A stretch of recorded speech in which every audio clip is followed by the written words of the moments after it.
Uşağa əmziyi nə zamana qədər verə bilərik? Deyirsənsə, bu videonu sona qədər izlə. Əziz dəyərli izləyicilər, əgər ki ağız boşluğunda artıq 4 diş varsa, bu əmzik atılmalıdır zibil qutusuna. Və siz əmziyi uşağınıza çox istifadə elətdirərsinizsə, bunun bir çox fəsadları ola bilər. Bu hansılardır? Ön açıq dişləm yarada bilər uşaqda, qotik damaq yarada bilər və müəyyən yaşdan sonra uşaqda hər hansı bir səs tələffüz pozuntusuna gətirib çıxara bilər əmziyin çox istifadəsi.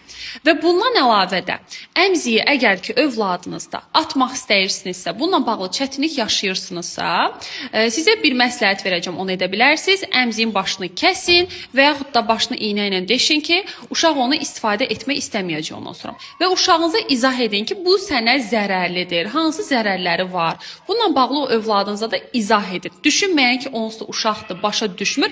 İnanın ki, uşaqlar hər şeyi başa düşür və anlayırlar. Daha çox övladınızlara vaxt ayırın. Və bunu atmaqda, yəni əmziyi tərk etməkdə çox çətinlik yaşayırsınızsa, psixoloji dəstək üçün bizə müraciət edə bilərsiniz.